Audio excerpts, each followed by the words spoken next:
እናንተ ቆይ ጃቢርን አናግረኝ።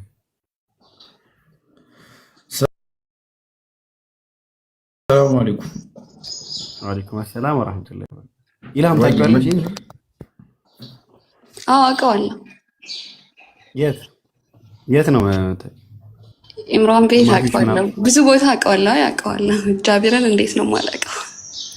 ጃለማሾች ይሰራልና ለሞክ he's very famous ምን እያወራችሁ? በእንግሊዝኛ ጃ ምንድን ነው የምቀላቅለው? ራስታፋሪ ወያን ሞርት ኤኒ ሞርት ላይ ምን እያወራችሁ? ቦምቦክላል ስለ እኛ ስለሚለው ቁርአን ላይ አላህ ሱብሃነሁ ወተዓላ እኛ እያለ ስለሚያወራው ማለት ነው። ነው የተመለሽ ኢልሃም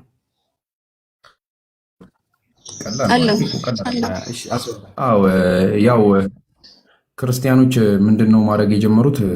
ያው ክርስቲያኖች ስላሴ መጽሐፍ ቅዱስ ላይ ሲያጡ ያው ቁርአን ላይ መፈለግ ጀምረዋል። ይሄ በቃ ሁሉም ቦታ እያደረጉ ያሉ ከሆነ ግን ኢልሃም ይህን ለመረዳት አሁን ኢልሃም ከስራ መጣች ብል ኢልሃም ስንት ናት? አንድ ናት። ኦኬ ጋሽ በቄ ከስራ መጡ ብንልስ? የክብር ነውና እሳቸውም አንድ ናቸው እኮ መጡ። እንደገና ደግሞ ኢልሃምና ጓደኛዋ ከስራ መጡ ስንልስ የክብር ነው የብዛት? የብዛት። ኦኬ ግን ለጋሽ በቄ መጡ ነው ያልነው፣ ለእናንተ መጡ ነው ያልነው። አንድ አይነት ቃል ሆኖ እንዴት አልተለያየም? ኦኬ ሶ ቃሉን ለሁለቱም ቦታ መጠቀም እንችላለን። አንዱ ለግነት ነው ለክብርም፣ አንዱ ደግሞ ለብዛት። ስለዚህ አላህ Subhanahu Wa Ta'ala እኛ የሚሉትን ቃላቶች ቁርአን ላይ የተጠቀመው ለልዕልናው ነው። ኦልሬዲ ለትልቅነቱ ነው። እዛ ጋር ራሱን ኦኬ አሁን ገባኝ። አሁን እንደዛ ብዬ አስረዳችኋለሁ። በጣም ሲምፕል ኩዌስችን ነው። ዝም ብለሽ ጋሽ በቄ መጡ ከሆነ ኢልሃምና ጓደኛዋ መጡ ከሆነ ወይ ጋሽ በቄ ሁለት መሆን አለባቸው፣ ወይ ደግሞ ኢልሃም እና ጓደኛዋ አንድ መሆን አለባቸው፣ ወይ ደግሞ ኢልሃምና ጓደኛዋ ጋር ሲሆን ለብዛት ነው፣ ጋሽ በቄ ጋር ግን ሲሆን ግን ለግነት ነው። እሳቸው ትልቅ ሰው ስለሆኑ ስለምናከብራቸው፣ ስለምንወዳቸው፣ በልጅነት ደግሞ ዳቦ ስለሚገዙልን፣ ሻይም ስለሚያፈሉልን እናገናቸዋለን፣ እናከብራቸዋለን ማለት ሲምፕል። ኦኬ አሁን በደንብ ገባኝ። አመሰግናለሁ። ጀዛኩሙላህ ኸይር። ወያኪ ወጀዛኪላህ ኸይር። ግን ጋሽ በቄ ላንቺም ዳቦ ይገዙልሽ ነበር? ለጃቢር ነው እንጂ ለእኔ አልገዙልኝም። አልዋሽም። እሺ እንዳትዋሽ። እሺ ግን አሁን ገባኝ አላለችም። እኔ ስለፈለፈ ነበር አልገባኝ። እሺ ይሆንልሽ ብቻ ጃቢርን ፌመስ ስላለ ነው። አይደለም አንተ የመለስክልኝ እኔም የመለስኩላቸውን ነው። እኔ አንተ እንዳልከኝ ነው ያልኳቸው። ቀድሜ ነግሬህ ነበር። እሺ አይ በቃ ምሳሌውን ካሁን በኋላ ስትመጣ ኢልሃም ነች በሉኝሽ፣ ንገሩኝሽ። በጋሽ በቄ እንትላታለሁ፣ ምሳሌ እሰጣታለሁ። በጋሽ በቄ ነው ይገባታል። እሺ አመሰግናለሁ። ጀዛኩሙላህ ኸይር። አያችሁ ጀዛኩሙላህ ወጀዛኪላሁ ኸይራን። እሺ አላችሁ ሌላ ሰዎች ካላችሁ ይገቡ። እቺ ልጅ ብዙ ነው ኢልሃም ነው። ነይ ጃ ኔትወርክ ይዘዋል መሰለኝ፣ ኔት ይዘዋል መሰለኝ። አልሰማም። አሁን ተሰማ። የሆነ ይቆራረጣል ብቻ መሀል ላይ።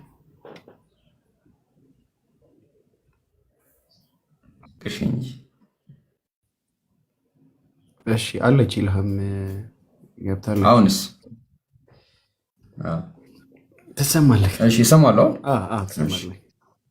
እሺ ኢልሃም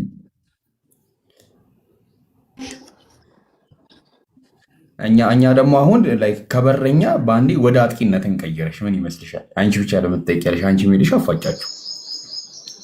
ደስ ይለኛል። በቃ ምን ክርስቲያን ናቸው?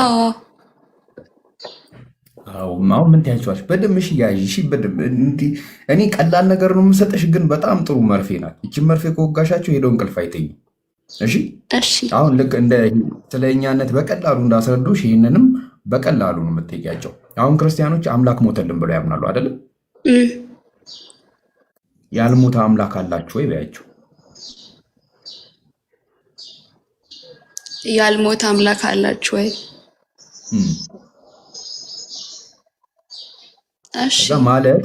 ማለት ሲሉሽ የኢየሱስ ክርስቶስ አባት የተባለው አብ ሞቷል ወይ በያቸው። ገብቶሻል? በደንብ አልገባኝም። እሺ ክርስቲያኖች የሚያምኑት በአብ በወልድ በመንፈስ ቅዱስ ያምናሉ። እሺ አብ የሚባል አለ፣ ወልድ የሚባል አለ፣ መንፈስ ቅዱስ የሚባል አለ። አብ ማለት የኢየሱስ አባት ነው፣ የወልድ ማለት ነው። ገባሻ? መንፈስ ቅዱስ ደግሞ የሚሰርጽ ነው። ገባሻ? ስለዚህ እነሱ አምላክ ሞተልን ብሎ የሚያምኑት ኢየሱስ ክርስቶስ ስለመጣ ነው ወደ ምድር። ግን አባትየው ግን አልመጣም፣ አብ የሚባለው። ስለዚህ እሱ አባትየው ተሰቅሏል ብለሽ ጠይቂያቸው። እሺ እንደዛ ተሰቀለም ካሉሽ እኮ አምላክ ተሰቅሏል አላችሁኝ፣ ያልተሰቀለም ምን አላችሁኝ? ሁለት አምላክ ነው ያላችሁ ቢያቸው። እንዴት ሲሉሽ ይሄ ልጅየው ተሰቅሏል አባትየው አልተሰቀለም ቢያቸው። ገባሽ ወይ? ያላችሁ አማራጭ ወይ ሶስቱንም አንድ ላይ ይሰቅሏቸዋል ወይ ደግሞ ሶስት አምላክ ይሆኑባቸዋል። ስለ ስላሴ ታውቂያለሽ አይደለ? ስላሴ የሚባል እንደሚያመልኩ ከስላሴ ከሶስቱ አንዱን የተሰቀለ ሁለቱ አልተሰቀለም። እሺ ገብቶሻል ኮንሰፕቱ? አዎ ገባኝ። ስለዚህ የተሰቀለና ያልተሰቀለ አምላክ ነው ያላችሁ ወይ ምናምን በመለኮት ምናምን ቢልሽ በቃ አልተሰቀለም። በቃ አባትየው ተሰቅሏል ቢያቸው አልተሰቀለም ይሉሻል። አባትየው አምላክ ነው ቢያቸው አዎ ይሉሻል። ስለዚህ እሱ አልተሰቀለም ማለት ነው። ያልተሰቀለም አምላክ አላቸው፣ የተሰቀለም አምላክ አላቸው። እና ስለዚህ ሁለት አምላክ አላቸው። እሺ ሀብታም ናቸው ከኛ። አዎ ሀብታም ናቸው። እሺ አመሰግናለሁ። እሺ እንደገና ደግሞ የተወለደ አምላክ አላቸው፣ ያልተወለደም አምላክ አላቸው አይደለ? ኢየሱስ ክርስቶስ ተወልዷል፣ አባትየው ደግሞ አልተወለደም። እውነትህን ነው። አንተ ሀብታም ናቸው። ወልዶላቸው እኮ ነው የእነሱ አምላክ ወልዶላቸው ነው። አብ እኮ ወልዶት ነው ወልድን። የሆነ ሰዓት ጥቅስ ስተወጣ ይቼ ነበረ እንዲያ ወልዶት ነው። ከሆድ ወለድኩ ነው እንደሚለው ከሆድ ወለድኩ ነው እንደሚለው ረበል ያለ የተጠየቀውን ጥያቄ አልሰማም። አብ መውለድ የሚችል ከሆነ አሁንስ መውለድ ይችላሉ ብለው ጠይቀው። አላሁ አክበር። እዛ ከፈለገ ይችላል አላለም። ኧረ አይመልሱም፣ ይህንንም አይመልሱም። አሁን ወልዶ ይሆን? የስንት ልጆች አባት ሆኗል እስካሁን። የክርስቲያኖች እኮ እኔ እኮ በነገራችን ላይ ስለ ንጽጽር ካያችሁ ክርስቲያኖች ካልተሳደቡ ከሙስሊሞች ጋር የሚያነጻጽሩ ከሆነ እስልምና ዲኑ ራሱ በቃ ዲን ሙስሊም በመሆን ብቻ ራሱ ትልቅ አድቫንቴጅ አለ። የምር ማለት እነሱ በአጥንቱ ነው በቆዳው ነው በስጋው ነው ምናምን በቃ መከራቸውን እርስ በርሳቸው ራሱ እኮ ሲከራከሩ ነው የሚሉት እና ግራ ይገባል። ከእነሱም ብሶ እኛ ሲሉ አሁን ምን እንዳልኩት መጽሐፍ ቅዱስ ላይ ስላሴን ስላጡት አሁን ወደ ቁርአን መጥተዋል። ቁርአን የሆነ ሰዓት አለ ሲለኝ ነበር እኮ አንዱ ስላሴን ከፈለክ በቁርአን ላሳይ ካስገባኝ ምናምን ሲለኝ ነበር የሆነ ሰዓት አለ እኮ የአላህን ቃል አንድ ፐርሰን ያደርገዋል። ከዛ መንፈሱንም አንድ ያደርገውና ይሄው አላህ ቃሉና መንፈሱ አላህ ነው፣ ቃሉ ወልድ ነው፣ መንፈሱ ደግሞ መንፈስ ቅዱስ ተገኘ ማለት አይደለም።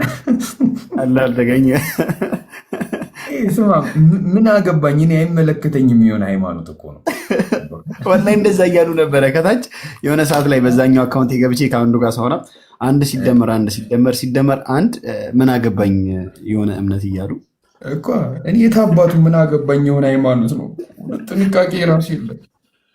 አሁን እርስ በርሳቸው ኦርቶዶክስ ከኦርቶዶክስ ጋር በቃ የሚገርም ሙግት ይገጥማል።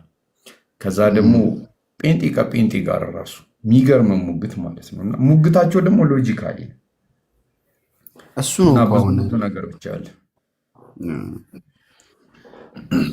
ትናንትና የሆነ ዲቤት ትቆያላችሁ? ነበር፣ በአካል የሆነ ዲቤት ነበር። እኔ አላየሁም። እኔም የሆነ ሰዓት ላይ ስላይቸው አለፍኩኝ፣ ግን እንደዛው አልቆየውም። እሺ ትቆያላችሁ ነው ወይስ ልትወጣ ፈልገ ነው ወይስ ትቆያለህ? እኔ አንድ 20 ደቂቃ የለውም እንትን እላለሁ። ትመለሳለህ ከዛ በኋላ ማውራት ያለብኝ ስልክ አለ፣ ግን አይ ቁርስ አልበለውም ምናምን መብላት ይኖርብኝ። ጥያቄ ተጠይቆ ነበረ ከታች አላህ ለምንድን ነው ሴት ነብያትን ያላከው የሚል እሱ መልሰህ ወጣ እንዳፍታ ከምናስቸግርህ በኋላ ባይዘዊ ሙቪ ሁሌ እንደተፈታተነኝ ማለት ነው። ሁሌ በቃ የሆነ እንደዚህ አይነት እንትን ያለ ጥያቄ እና ታዲያ ሞዴሬተር ስልጣን ሰጥተው ለምንድነው ታዲያ ስልጣን ይሰጥ? መከታዬ ማለት እኮ ነው። አይ በሚጸንሱ ጊዜ ወንጌልን ሲሰብኩ እንዳይቸገሩ ነው። እርጉዞ ነው ወደ ላይ ስለሚላቸው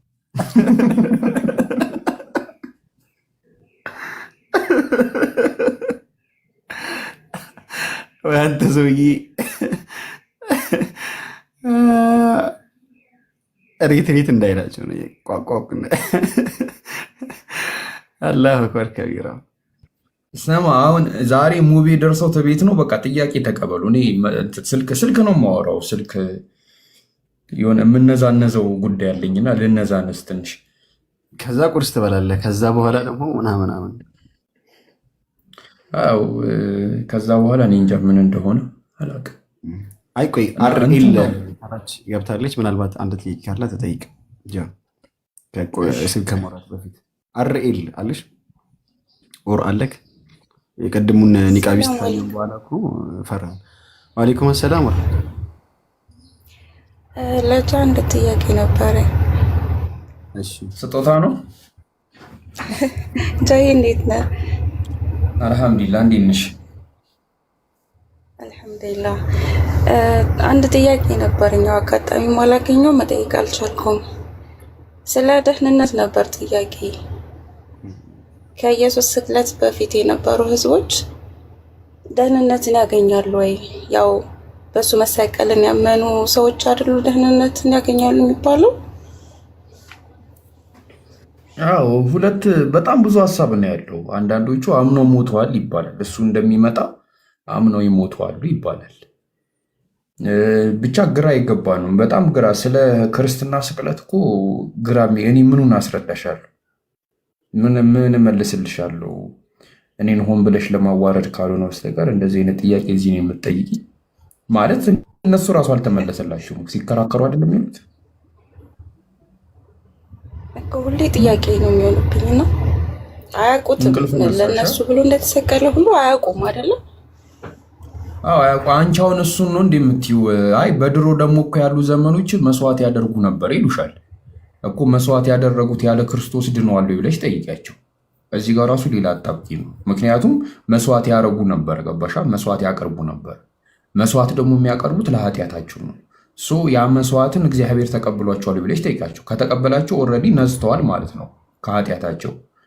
ከኃጢአታቸው ከነጹ ደግሞ ክርስቶስ ምንም የሚያነጻቸው ነገር የለም። ስለዚህ እሱን ተቀብሏቸዋል ብለሽ ስትጠይቂያቸው እሱ ራሱ ሌላ አጣብቂ ነው ማለት። በቃ ይሄ እንዴት መሰለሽ ጸልየሽ ምናምን የሚፈታልሽ ነገር ነው። ጧፍሽን አብርተሽ ሌሊት ነጠላሽን ለብሰሽ ቀበርቾሽን እያጨትሽ በቃ መንፈስ ቅዱስ ይገለጥልኝ ምናምን ብለሽ ለምነሽ የሚመለስልሽ ጥያቄ ነው እንጂ እኔ አይገባኝም። በብሉይ ኪዳንም በአዲስ ኪዳንም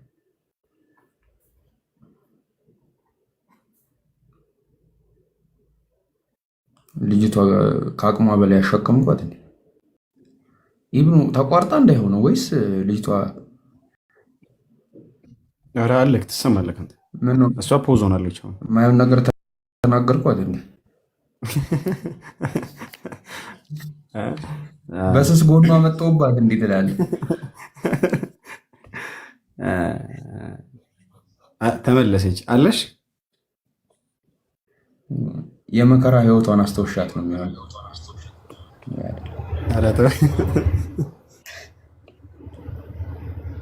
አሬል አንተ እኮ ለሴት አታዝንም እየተባልክ ነው ከታች። ምን እናንተ ሲታዘንላችሁ አትወዱ? መች ይገባችኋል? አሬል አለሽ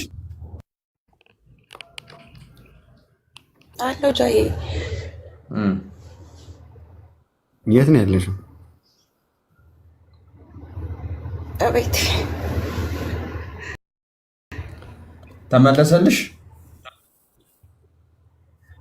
አይ አልተመለሰልኝም፣ ግን ብዙ ጊዜ ጥያቄ ስለሚሆንብኝ እነሱንም አንዳንድ በአካል የማገኛቸው ሰዎች አሉና ስጠይቃቸው ያው እንደምታውቀው ነው ከመልስ ይልቅ ወደ ስድብ ነው የሚሄዱት እና ያው ስለ ክርስትና ምላሽ የማገኘው በእርግጥ ሙስሊሞች ጋር ነው። ክርስትና ጋር ምንም አይነት ምላሽ የለም። ስለ ክርስትና እያጠናች ነው እንጂ ኦልሬዲ እኔ ሰልም ያለው ግን ከሰለምኩ በኋላ ነው ይበልጥ እንደውም ስለ ክርስትና ማወቅ የፈለግኩት። እዛ ውስጥ ሆነ ምንም የምታውቀው ነገር የለም፣ ማንም የሚያስረዳ ሰው ስለሌለ እንደ አዲስ መጠየቅ ትጀምራለህ ማለት ነው። መቼ ነው የሰለምሽው? አስታውስሻለሁ። ሜቢን ድምፅሽ አዲስ አልሆነብኝም። ነው ሚዲያ ላይ አይደለም፣ ቲክቶክ ላይ አይደለም። ኦኬ፣ አንተዋወቅማ። አዎ። ስንት ጊዜ ሆነሽ ከሰለምሽ? ቆይቻለሁ ከሰለምኩኝ። አይ እንትን ነው ግራ የሚገባ ነው ያለው ነገር ማለት ድህነቱ መነሻው ስለ ድህነት ክርስትና ያለው መነሻው ሂደቱ ድህነቱ የተገኘበት መንገድ ሶስቱም ስቴፖች በጣም ግራ ያጋባሉ። አንደኛ ነገር የሰው ልጅ ከምንድን ነው የሚድነው ስትያቸው ከአዳምና በሔዋን ምክንያት ከደረሰበት ገፈት ነው። ማንም ሰው እንዴት ባላደረገው ነገር ተጠያቂ ይሆናል? ኃላፊነት ባልተሰጠው ነገር የሆነ ኃላፊነት እኮ ያስፈልጋል አይደለም? አንቺ አሁን ለምሳሌ ኢትዮጵያ ከሆነ ያለሽው ዚምባብዌ ነኝ ብዬሽ ቶሎ በአንድ ቀን ውስጥ ነይ አልኩሽ። ገባሻ? ነይ ካልኩሽ በኋላ ፕሌን እንዳትጠቀሚ ያግጄሽ ወይ በእግርሽ ነይ ካልኩሽ ለምን አልደረስሽም ተብለሽ ጥያቄ ልትጠየቂ ይገባል። ምክንያቱም ከአቅም በላይ የሆነ ነገር ነው፣ ግዴታ የማችው ነገር ነው። ገባሽ አይደል? እና የሰው ልጅ ደግሞ እንዴት ነው ኃላፊነት ባልተሰጠው ነገር ተጠያቂ የሚሆነው? አዳምና ሔዋን እኛ በሌለንበት እነሱ ባደረጉት ነገር ለምንድን ነው እኛ ተጠያቂ የምንሆነው? ምን አገባን? ምክንያቱም እግዚአብሔር ዲል ያደረገው ከአዳምና ከሔዋን ጋር ነው እንጂ ከሰው ልጆች ጠቅላላ ጋርና ከራሱ ጋር አይደለም። እግዚአብሔር እኔም ብላ አትብላ አላለኝም። በማያገባኝ ነገር ለምንድን ነው እና አዳም የታመሙትን በሽታ የምታመመው? ለዚህ ነገርስ ማን ነው ኃላፊነት የሚወስደው? እግዚአብሔር ከሆነ ኃላፊነት የሚወስደው እግዚአብሔር በቃ ያለምንም ፍቃድ ሊያነጻኝ ይገባል። አዳምና ሔዋን ከሆነ ደግሞ ኃላፊነት የሚወስዱት እነሱ ናቸው ተጠያቂ የሚሆኑት ለዚህ ሁሉ የሰው ልጆች መበከል ምክንያት ስለሆኑ ማለት ነው። ምክንያቱም እነሱ ናቸው አድርጎ አታድርጎ የተባሉት፣ ኃላፊነታቸውን በአግባቡ አልተወጡም ማለት ነው። ይህንን ከተረዳሹ ከዛ ወደ ቀጣይ ስትመጪ ደግሞ ኢየሱስ ክርስቶስ ሊያድነን መጣ ይባላል። ይሄ ምንድነው ፖይንቱ? ኢየሱስ ክርስቶስ ሊያድነን ሲመጣ እንደሚሞት እንደሚነሳ ያውቃሉ። የመጀመሪያው ፖይንት ማለት ነው። ላይክ እንደሚሞት እንደሚነሳ አውቆ ከመጣ ለምንድን ነው አልሞትም ብሎ ሲታገል የነበረው? በጣም ሲያለቅስ ነበር፣ ይቅርብኝ እያለ እየይ ሲል ነበር። ለምን? የሚያውቅ ከሆነ ማለት ነው።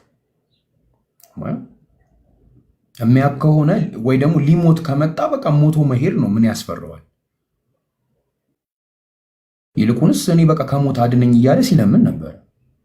ይሄ ራሱ የሆነ በቃ በጭንቅላት ስትረጁ እንዴት ነው ማለት አንድ ሰው ይሄ ህፃን ልጆች ትምህርት ቤት ሊማሩ ሄደው ልክ ስታስገቢያቸው አንማርም ብሎ እንደሚያለቅሱት ማለት ነው። እነሱ ህፃን ስለሆኑ ነው።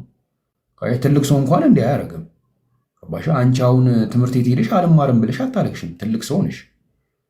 ኢየሱስ ደግሞ ሲባል ስለ ትልቅ ሰው አይደለም እያወራን ያለ ነው። አምላክ ብሎ ስለሚያመልኩት አምላክ ነው፣ ያ ሁሉን አዋቂ ምንም የማይፈራው ስለዛ ሰው ነው እያወራን ያለ ነው፣ እንደ ክርስቲያኖች ማለት ነው። ስለዚህ አምላክ ሊሰቀል ሊሞት እንደሚመጣ አውቆ አልሰቀልም ብሎ ሲፈራ ነበረ፣ ሲቃወም ነበር፣ እኔ አልፈልግም ብሎ ሲደበቅ ነበረ ብሎ ማሰቡ እንጃ እኔ አይገባኝም። ይሄ ነገር በፍጹም የማይገባኝ። ከዛ ደግሞ ሂደቱን ስታየው ደግሞ ኢየሱስ ክርስቶስ የሰቀለው መሲነቱን ስላላመኑ ነው ሰዎች የገደሉት፣ ሌላ ምንም ነገር አይደለም። መሲ አይደለም አንተ ሐሰተኛ ነህ ብለው ነው የሰቀሉት። መሲ መሆኑን ቢያረጋግጡ ኖሮ አይገሉትም ነበር። በቃ ችግራቸው እነሱ በቃ መሲው አይደለክም ነው። አባሽ አይደለም። ከዛ አሁን ሄደሽ ተጠቂያቸው ነው ኢየሱስ ክርስቶስን የገደሉት ሰዎች ትክክል ናቸው ትክክል አይደሉም ወይ ብለሽ ተጠቂያቸው። ትክክል ካይደሉ ስቅለቱ ራሱ ትክክል አይደለም ማለት ነው። ትክክል ከሆኑ ደግሞ ኢየሱስ ክርስቶስ ራሱ የሚያደርጉትን አያውቁምና አባቶ ይቅር በላቸው ይላል። እዚህ ጋር አሁን አንድ ፖይንት አለ። ጴጥሮስ ኢየሱስ ክርስቶስን አንተ ላይ እንደዚህ አይሁንብህ አለው። ስቅለቱን ተቃወሙ። በቃ አትሙት፣ አትሰቀል አለው። ሂድ አንተ ሴጣን አለው። ያ ማለት የኢየሱስ ክርስቶስ ስቅለትን የሚቃወም ሰው ሴጣን ነው ማለት ነው። ኢየሱስ ክርስቶስም ልክ መስቀል ላይ ሆኖ ሲቃወም ነበር። አባቶ ስለምን ታውከኝ ብሎ ማለት ነው። መሰቀሉን ተቃወመ። ስለዚህ ኢየሱስ ክርስቶስ ሴጣን ሆኖ ነበረ ማለት ነው። ምክንያቱም ስቅለቱን እየተቃወመ ነበር። አልሰቀልም፣ እኔ አልፈልግም እያለ ነበር። እሱ በሚቃወምበት ጊዜ የሴጣንን ሀሳብ እያሰበ ነበረ። ይህ ራሱ ግራ የሚገባ ነው። እኔ እንዴት እንደሚረዱት ሁላ አይገባኝ። እሺ ይህን እስካሁን ያነሳናቸውን ሀሳቦች አለፍንና ከዛ ኢየሱስ ክርስቶስ ምንድን ነው የሚለው? በእንጨት ላይ እርግማን ሆነ ነው የሚለው። ለምንድን ነው እርግማን የሆነው? ለሰው ልጆች ሁሉ እርግማን ማለት ነው። ስለዚህ ለሰው ልጆች እርግማን እስከ መጨረሻ የሰው ልጆችን ከእርግማን ነፃ ካወጣ፣ በአዳምና በሔዋን ምክንያት ከደረሰብን ነፃ ካወጣን፣ ለምንድን ነው እስካሁን ድረስ የሰው ልጆች መዳን የሚያስፈልጋቸው? ምክንያቱም ኦልሬዲ ድነዋላ። ኢየሱስ ክርስቶስ እኮ አስቀርቶታል። በአዳም ምክንያት ከዘርዘር የሚተላለፈውን ነገር ኦልሬዲ አንድ ጊዜ ሽሮታል። ከሻረው ለምንድን ነው ሕፃን ልጆች ሲወለዱ ከቤተሰቦቻቸው የአዳምን ይህንን የሚወረሰውን ነገር የሚወርሱት? ለምንድን ሰዎች ለምን ይሞታሉ? ለምን ስቃይ ውስጥ ይኖራሉ? ኦልሬዲ ኢየሱስ ክርስቶስ ይህንን ነገር አንጽቶት ከሆነ ማለት ኢየሱስ ክርስቶስ ተሰቅሎ ምንድን ነው የቀየረው? እኔ ያልገባኝ ማለት ነው። ምንድን የተቀየረ ነገር ምንድን ነው? ላይ ደረሰብን፣ ኖረብን፣ ተፈጠረብን ከሚሉት እርግማን የትኛው ነው የተፈጠረው የተቀየረው? የትኛውን ነገር ነው ያስቀረው? የሚመልሱትን መልስ እናውቀዋለን። አይ ገነትን የከፈተ ይሆናል ተንባሻ። ስለዚህ ኢየሱስ ለነፍሳችን የሞተው ለስጋችን አይደለም። እና ካየሹ በጣም ግራ የሚያጋባ ነገር ነው። ሌላው ደግሞ ይህን ሁሉ አለፍ ነው ደግሞ ልበልሽ፣ ኢየሱስ ክርስቶስ የተሰቀለበት አንዱ ምክንያት በብሉይ ኪዳን አባቶች ለኃጢአታቸው መስዋዕት ያደርጉ ነበር፣ ንጹህ እንስሳን ማለት ነው። ስለዚህ ይህንን መስዋዕትነት የሚያሟላ አንድ በቃ መስዋዕት የሚሆን ነገር ያስፈልጋል። እሱም ደግሞ ኢየሱስ ነው ይሉሻል። መስዋዕት ማለት ሞቶ የሚቀር እንጂ ሞቶ የሚነሳ ነገር አይደለም። ወይ ደግሞ ቤዛ ይባላል። ቤዛ ማለት ምንድነው? ምትክ ይባላል። ኢየሱስ ክርስቶስ ለሰው ልጆች ሁሉ ኃጢአት ምትክ ሆኗል። በምትክ ማለት ነው። ያ ማለት ምንድነው? የኢየሱስ ክርስቶስ ስቅለት አንቺ 3000 ብር ዕዳ አለብኝ አልሽኝ፣ ከዛ እኔ ከፍልልሻለሁ ችግር የለውም አልኩሽ። ከዛ ለኢብኑ ፍላን ያለብሽን 3000 ብር ከፈልኩትና ከ3 ቀን በኋላ ተመልሼ የተቀበልኩት። የአንቺ ዕዳ ተከፍሏል እንዴ? አልተከፈልም። ለ3 ቀን ነው ነፃ ያወጣሁሽ። ስለዚህ ኢየሱስ ክርስቶስ መንገላታቱ መሞቱ ምንድነው ያጣው? ምንም ያጣው ነገር የለም እኮ በቃ ለ3 ቀን ኦፍላይን ሆነ በቃ እንትን አለ። እኔ ቲክቶክ ሁለተኛ አልጠቀምም ብሎ መውጣትና ለ3 ቀን እንትን ብሎ መመለሱ ይለያያል። ስለዚህ ኢየሱስ ክርስቶስ ለ3 ቀን ኦፍላይን ሆነ፣ ሞተ ተባለ፣ በመቃብር ውስጥ ሆነና ከዛ ተነስቶ መጣ። ምንም መስዋዕት አልሆነ ምንም ማለት ነው። ለ3 ቀን ነው በቃ ኦፍላይን የሆነው ማለት ነው። ስለዚህ ይሄ ስታዩ በጣም ግራ ይገባል። ገባሽ አይደል? ግን ወደ እስልምና ሃይማኖት ስንመጣ ማንም ሰው ባልሰራው ነገር አይጠየቅም፣ ባልሰራው ነገር አይመነዳም። ክርስቲያኖቹ ሁሌ የሚያነሱት ነገር አንተ በአላህ ፊት ፐርፌክት ነህ ወይ፣ አንቺ በአላህ ፊት ፍጹም ነሽ ወይ ሲባል አይ ፍጹም አይደለንም። ግን ምንድነው እኛ አምላካችን አላህ የሰው ልጆችን ይቅር ለማለት የሰው ልጆችን ንስሐ ለመቀበል ቁማር አይፈልግም፣ አይመድብም። ትመድቢያለሽ ዛሬ ማንቸስተር ያሸንፋል ነው እንደሚለው አይመድብም። በቃ ገባሽ አይደለ? ባሪያዎቹ ተጸጽተው አዝነው ይቅር በለኝ ካሉት ይቅር ይላቸዋል። በቃ አይመድብም። እግዚአብሔር ግን ይመድባል። ምንድነው የሚመድበው? በቃ ያለ ደም ስርየት የለም ይላል። በቃ ደም ከሌለ ስርየት የለም። በቃ የለም አልሰጥሽም ይልሻል። በቃ ደም መፍሰስ አለበት ይልሻል። እኛ አምላካችን አላህ ግን እንዲህ አይልም። ስለዚህ እኛ አላህ ከፍጥረቶቹ የሚፈልገው ፍጹምነትን አይደለም፣ እውነተኝነት። ፍጹምነት ማለት የሚከብድ ነው። ከአምላክ ሌላ ፍጹም የለም ማንም። እሱ ነው ፍጹም የተቃቃ ማለት ነው። እኛ ግን ፍጹም አይደለንም፣ ጎደሎች ነን። ግን አምላካችን አላህ ምን እንድንሆን ነው የሚፈልገው? እውነተኞች እንድንሆን። ጥፋትም ካጠፋሽ ጥፋትሽን አምነሽ ሄደሽ ንስሐ እንድትገቢ ወይ ደግሞ ተውበት እንድታረጊ ማሻአላ። ምንድን ነው የሚለው አላህ? አንድ ያጠፋ ሰው አለ ወንጀሉ ተምሮለት ደስ እንደሚለው ሁሉ አላህ የዛን ወንጀለኛ ጥፋት ይቅር ብሎት ከዛ ሰው በላይ ይደሰታል። አስቢ ምን አይነት አምላክ እንዳለን ማለት ነው። እንኳን በሰው ሊጠይቅሽ ይቅር ማለት ነው። ሁሉ ጊዜ ባሪዎች ይመለሳሉ ብሎ ይጠብቀናል። ኢቭን ራሱ ሰምታችኋል አይደለ? እኛ አላህ በቀረብነው በእጥፍ ልክ ነው። ልክ አንቺ አላህን ስትቀርቢው ላይክ በስንዝር ከቀረብሽው እሱ በክንድ ያህል ይቀርብሻል ማለት በአንቺ እጥፍ ልክ ነው ወደ አንቺ የሚቀርብሽ። አላህን ፈልገሽ እንድንመለስ ይፈልጋል እሱ እኛን ይቅር ማለት። ማንም ሰው ወደ ጀነት ወደ ጀሃነም እንዲገባ አይፈልግም። ሁላችንም ወደ ጀነት እንድንገባ ነው ይፈልግ። ለዚህ ነው ትንሽ ፍላጎት ኖረን ወደ እሱ ስንቀርብ እሱ በእጥፍ ይቀርበናል። ስለዚህ እግዚአብሔርስ እንደዚህ አይነት አምላክ አይደለም ወይ? እኔ ባልሰራሁት ነገር ለምን ይጠይቀኛል? ለምንድነው ይህ ሁላ ድራማ የሚያስፈልገው? በቃ እኔ ተጸጽቼ እግዚአብሔር ይቅር በለኝ ካልኩት ለምን ይቅር አይለኝም? የኔን ፍጽምና ለምን ይፈልጋል? በቃ የኔን እውነተኝነት ለምን አይፈልግም? በቃ ጥፋት ካጠፋው ጥፋት አጥፍቻለሁ ይቅር በለኝ ብለው ለምንድነው ያንን ይቅርቴን እንትን የማይለው? ለምንድነው ሂዶ ወደዛ ደም እፈልጋለሁ አንተን ይቅር ለማለት ለምን ይለኛል? ይሄ ነው። እና እኛ ደግሞ ድህነት ላይ በጣም የሚያስገርምሽ ነገር እኔ ክርስትና ላይ አሁን ነው። በነገራችን ላይ ክርስቲያኖች ከእስልምና ብዙ ነገር እየኮረጁ እየወሰዱ እኛውም በእስልምና ሃይማኖት ጀነትም ላይ ጀሃነምም ላይ ደረጃ አለ። ገባሽ አይደል? አሁን አስቢ፣ በክርስትና ሃይማኖት ገነትም ገነትም ነው፣ ሲኦልም ሲኦልም ነው። ደረጃ የሚባል ነገር የለም። ስለዚህ 1 ሚሊዮን ሰው ገድሎ ሲኦል የገባና የሆነ ከሆነ ሴት ጋር ዝሙት ሰርቶ የገባ ሰው አንድ አይነት ሰው ቅጣታቸው ዘላለማቸውን እየተቃጠሉ እያረሩ ይኖራሉ። እንዴት ነው የሚሆነው? ማለት ያንን ሁላ ሰው የገደለ ሰው አንድ ሴት ከደፈረ እንደውም የደፈረ እኮ ያየ የተመኘ ራሱ የገሃነም ፍርድ ይገባዋል። እንዴት ነው አንድ ሴት ልጅን አይቶ ስለተመኛት ብቻ ኢን ሚሊየን ሰው ከገደለ ሰው ጋር እንዴት ነው ዘላለም ዓለሙን ሲቃጠል የሚውለው ሲያር የሚውለው ሲንተከተክ የሚኖረው ዘላለሙን ማለት ነው? ይሄ ፌር ነው? ወላሂ እኔ እኮ በጣም ያስቀኛል።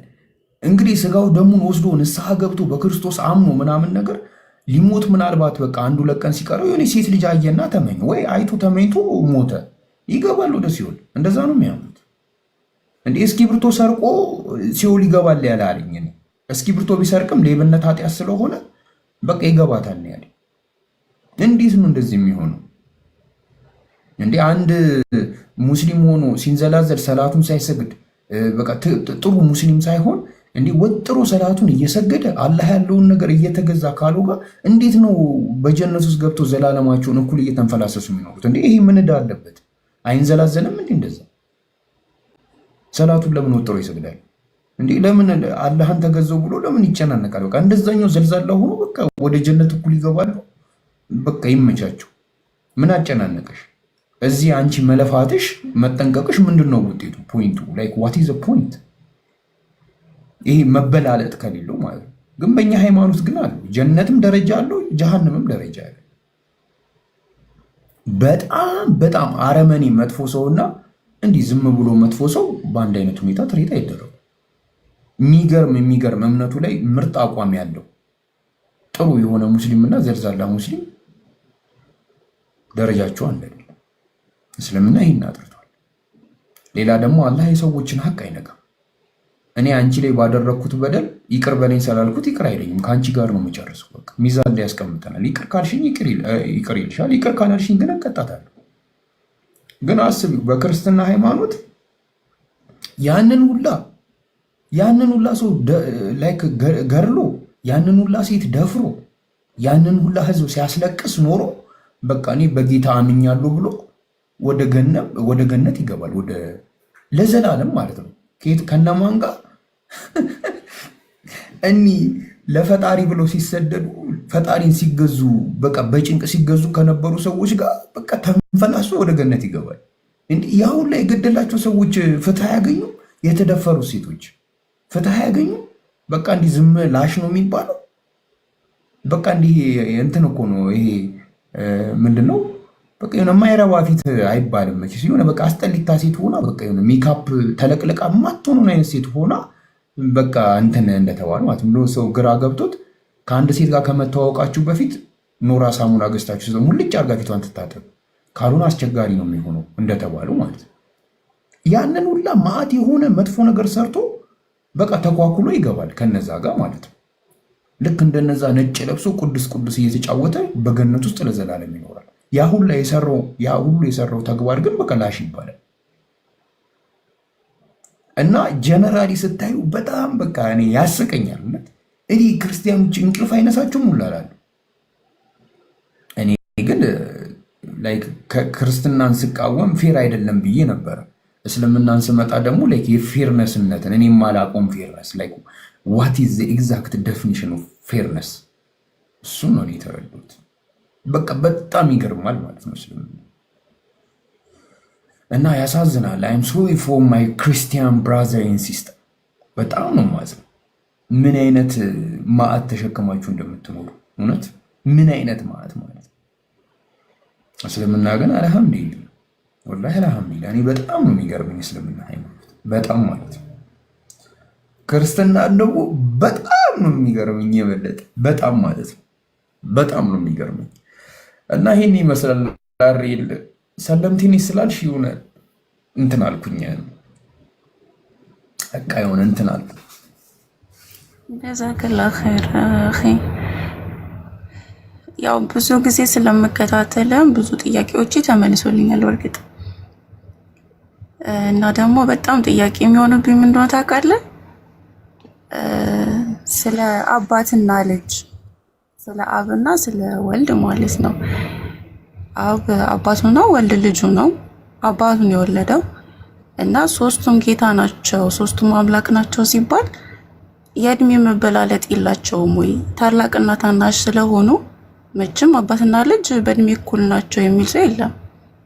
ግን ኢየሱስ ጋር ሲመጣ ግን እኩል ናቸው ነው የሚሉት። ማለት በሎጂክ ራሱ ምንም የማይመጣ ሂሳብ ነውና እንዴት ነው የሚያገናኙት?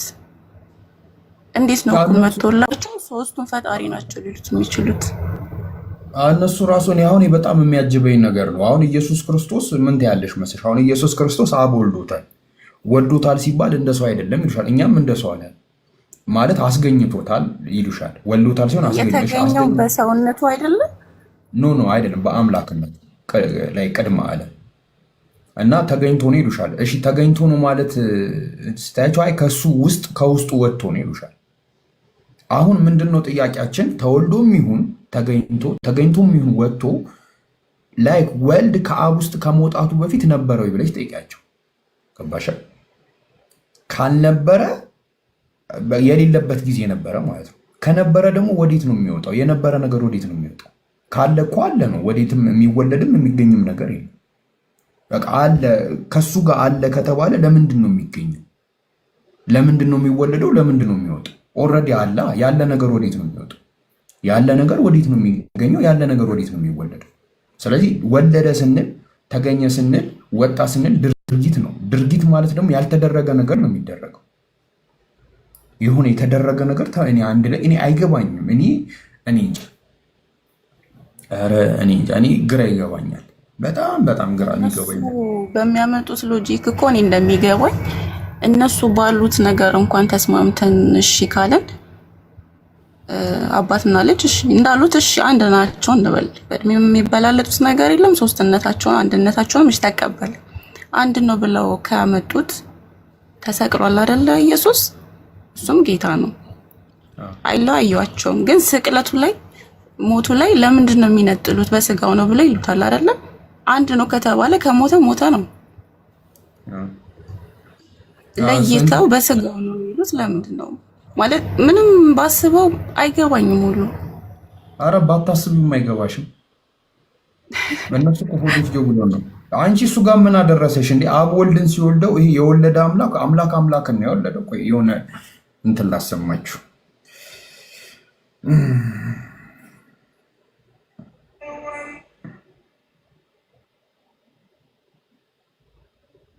እኔ እኮ አታዩም እንጂ ጥሩ ነገር ፖስትላችኋለሁ፣ ግን አታዩም። እስቲ የሆነ ነገር ላሰማሽ።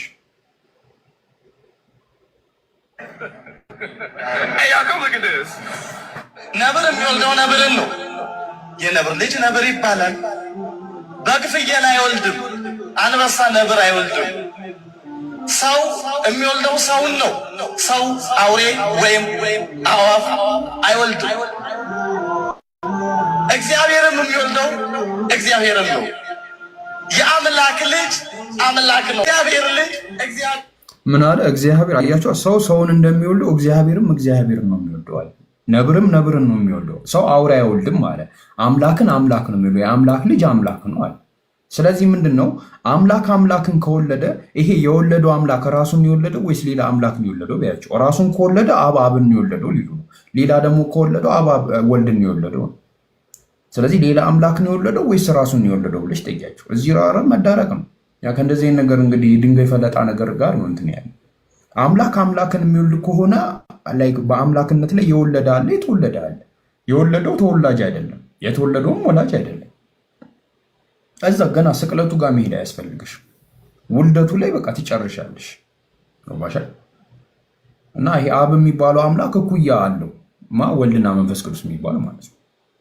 ስለዚህ እኔ እንዴት እንደሚረ እኔ አምልጫለሁ አልሐምዱሊላህ ማለት ከእንደዚህ አይነት ይሄ በቃ ቅዠት ራሱ ተብሎ አይገለጥም። ቅዠት እኮ ተቃዡትና ያልቃል። ይሄ ግን ከቅዠቱ ራሱ ዘላለም አለማችሁ ላይ ማለት እና አስቸጋሪ ከባድ ነው በጣም እኔ ከባድ በጣም ክርስትና ከባድ ነው በጣም በሎጂክ ስሜት አይሰጥ። ኧረ በምንም ስሜት አይሰጥም።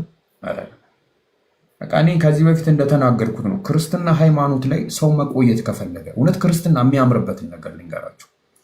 እንትን አለ፣ ቅዳሴ አለ፣ ደስ ይላል ሲሰማ።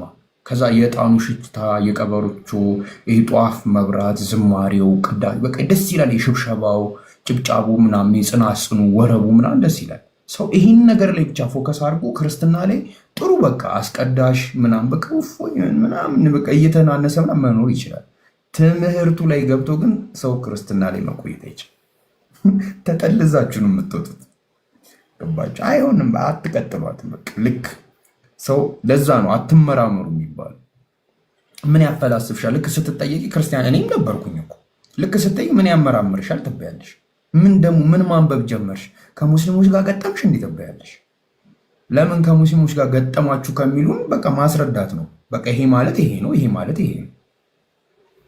ስለዚህ ብዙ ጊዜ ጥሩ ክርስቲያን የምታያቸው ሰዎች በቃ እዛ ነገር ላይ እንትን ይሆኑ በቃ ይሄ የሚያስቀድሱ ይዘምር በቃ ከቤተ ክርስቲያን ጋር ነው ህይወታቸው። ጉባኤ ሄደው ራሱ ምን እንደሚማሩ አያውቁት።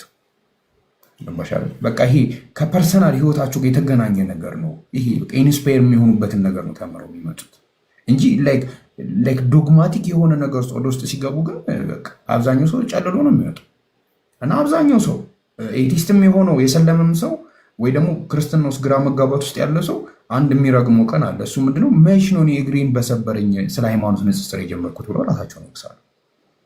ይሄ ነው ልዩነቱ ማለት ነው።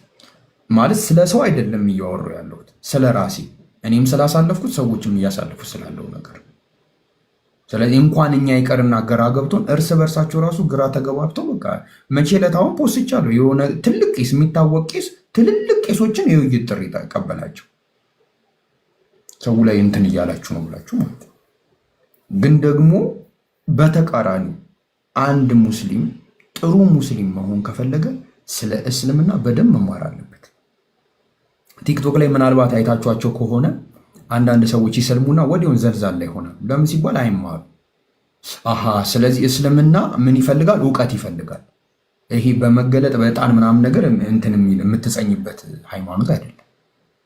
እንደው ምንድን ነው የሚባለው? ልክ ሰው ከሰለመ በኋላ አደራ ተማሩ ነው የሚባለው። ተማሩ፣ መማር፣ ማወቅ አለብሽ። የምታምኙን ነገር ማወቅ አለብሽ። የምትከታዩን ሃይማኖት ማወቅ መቻል አለብሽ እንጂ እንዲህ በዳበሳ በጨበጣ እከተላለሁ ቃል ጃሂል ሆነሽ ነው መቃሪ። ለስሙ እኮ ሙስሊም ነሽ ገባሻል። ግን በቃ አስሩም ላይ ትገቢያለሽ፣ የባጤ ቆጡን ታወሪያለሽ፣ በማያገባሽ ነገር እንትን ትያለሽ ምናምን። ነገር ግን የምር እስልምናን መማር ስትጀምሪ ወንድሞችን መስማት ትጀምሪያለሽ። እምነትሽ ምን አይነት እንደሆነ መረዳት ትጀምሪያለሽ። ገባሽ አይደለም? እኔ በነገራችን ላይ አንድ ነገር ልንገራችሁ፣ ወላሂ ሀቅ ነው የምነግራችሁ ማለት ነው። እኔ ከሰለምኩ በኋላ ወላሂ ብዙም ነገር ስለ እስልምና አልተማርኩም። ያለኝ እውቀት አለ፣ በቂ አይደለም። በጣም በጣም በጣም በጣም ብዙ መማር አለብኝ። እኔ ሁኔታዎች ስላልተመቸኝ በቃ ያለሁበት ሁኔታ ስለማይመች ነው እንደዚህ የሆንኩት። ግን ቢያንስ እኔ ስለ እስልምና የተወሰነ ነገር አውቄ እዚህ አቋም ላይ ያለ።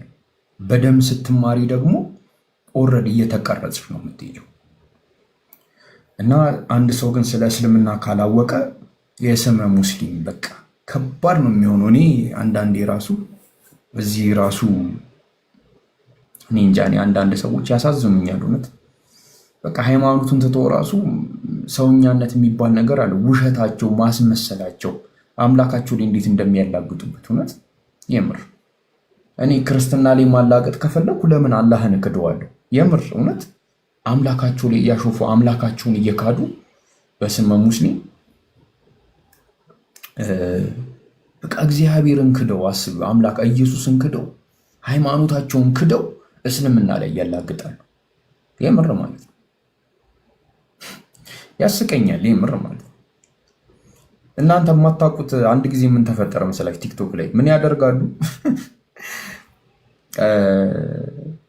እንትን ያደርጋል ከክርስትና ይወጣል ማለት ነው። ከዛ ይሰልማል እና እስልምና ውስጥ ሆኖ ሙስሊም እኮ አይደለም፣ በአላህ አያምንም፣ ግን እግዚአብሔርን ክዶ እንደ ሙስሊም አክት እያደረገ ይኖራል ረጅም ጊዜ ማለት ነው። እኔ የሰሙት ኖሬ አይደለም የምነግራችሁ፣ እጅ ላይ ያለ ነገር ነው የምነግራችሁ። በቃ ስለዚህ ሰው እየሳስብ ማለት በቃ እግዚአብሔርን ክዱ አልኩኝ። እግዚአብሔርን በመካድ ውስጥ እግዚአብሔርን ማክበር አለ እንዴ? አለ እንደዚህ? እውነት አላህን በመካድ ውስጥ አላህን ማክበር አለ?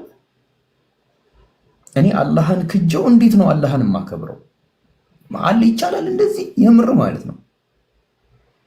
እኔ አላህን ክጃለሁ ከዛሬ ጀምሮ ክርስቲያን ነኝ ብዬ እንዴት ነው አላህን ማከብረው? እንዴት ነው አላህን ከፍ ማድረገው? እንዴት ነው እስልምናዬን ማጠናከረው? በጣም እኮ ነው የሚያሳፍረው። እንዲህ ኧረ ተው እንዲህ ሩቅ ናቸው ወይ ደግሞ እኛ ገና ሩቅ ነን፣ በጣም ሩቅ ነን፣ በጣም ማለት ነው። እውነት እንዲህ የማይነካ ነገር ነው ከአላህ ጋር ያላችሁ ነገር፣ በፍጹም የማይነካ ድርድር የሌለበት ነገር ነው።